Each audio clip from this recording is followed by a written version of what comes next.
Yo, what's up, guys? It's David back at it here again with another video today. And in today's video, I just want to bring up a story that came up at work yesterday on Wednesday while I was in the second period class. It was an English class, typical routine. This English class is a group of seniors. The routine is typically on block days, which is like the 2-hour block period, and Wednesday and Thursday, where students usually have an extra hour and they spend more time in only a few classes. But long story short, the teacher in this class, what he has them do is every Wednesday they spend 15 minutes doing a silent reading, and then they'll do like a quick write after that about just either some video that they'll watch or some article that the teacher will read out loud. And this article this time that the teacher was reading was about this I guess a CEO or something. It was some Forbes article who was talking about, I don't know if it was a real scenario or some theoretical one, I don't remember, but it had to do with the boss asking two employees to get oranges. One of them was an employee that got promoted recently, and the other was just like a secretary, like an intern kind of. And out of that lesson, the instruction was to just get oranges, right? So what happened was the person who got the promotion went to the grocery store. The first person that was talked about in that article was the other person, like the intern, the secretary, the lower tier employee. They just got oranges, right? And they brought them back to the boss, and the boss was like, "Oh, thank you. I got me oranges. How much did this cost? I got exactly the amount you told me. You told me to get oranges. I got oranges.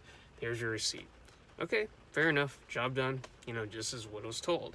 And then the other employee goes, and I guess what he does instead is that he calls up the boss's wife, asks her what she wants, what she needs it for, and she needs it for orange juice. And because of that, he asks the grocer at the grocery store what orange is best for orange juice.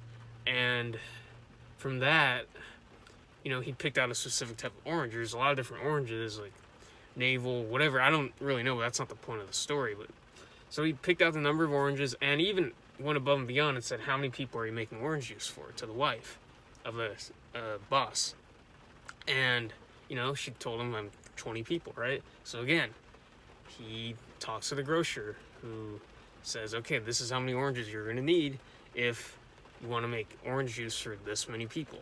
And so he did all that, and then when the boss goes to ask him, like, thank you for the oranges, how many did you buy, all that, and he's like, how much did it cost? He's like, well, sir, it's going to cost, I called your wife, I did this and that, she wanted this, and this is exactly what I got her, so it might be a little more expensive than you might have thought, but this is what I did for you and your wife. Wife was very happy with it. She made good orange juice, all that good stuff, right? And the whole lesson out of this, I guess, taken from this is that,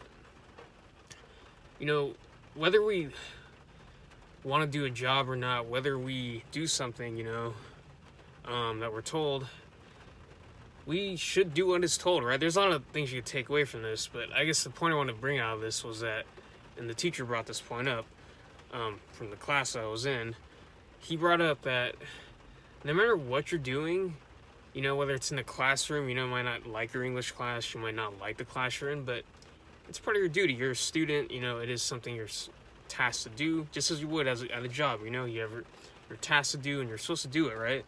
But most people just do it just enough to get by, which, if you're going to translate it to grades, it'd be a C. If you go above and beyond, you do an exceptional job and do it thoroughly and in detail, you'll probably get an A in the class, just as you would if you get a promotion at work, make more money in your life. I don't know what it might be, but the whole point is, right, even if you don't like doing something, even if you hate doing it, do it anyways and do it to the best possible way that you can do it, right?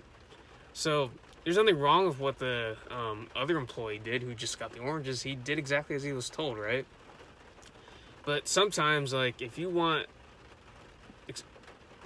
results that aren't typical, you want extraordinary, you can't be ordinary. You have to do things better or more effectively or more thoroughly than other people do them, right? And just doing that, and the mindset of just approaching everything you have to do and doing it the best you can, whether you like it or not, that will take you far anywhere in life, in any aspect, every single aspect of life. And I reminded myself that because there's a lot of things I don't like doing. I don't like waking up to go to work.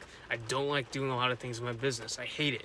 I hate customer service. I hate looking at ads. There's a lot of things I hate about what I do for work, at my job, and in my business.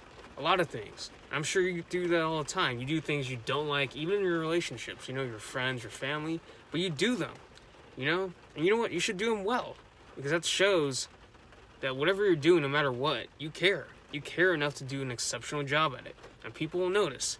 And maybe, you never know, you might actually build better relationships, you might actually make more money, you might get that promotion, you might live a better life, a more extraordinary life than most people when you approach everything you do with that mentality. And yeah, with that said, just making this video in my car today. It's raining outside if you can't hear it already. But yeah, just a little lesson for today, a little story that I overheard or was a part of because I was in the classroom at the time. But yeah, very, very, very good reminder. Very simple concept, but not something that a lot of us apply, including myself. I'm guilty of not applying this most of the time. But we can't always be 100%. That's part of being human, of course. But just that mindset, that mentality is what is gonna set you apart from everyone else in this world. And so with that said, if you like this video, make sure you give this video a thumbs up. If you haven't subscribed already to this channel, if you're new to it, make sure you hit that red subscribe button if you want to, of course. And with that said, I will see you guys in the next video. Peace.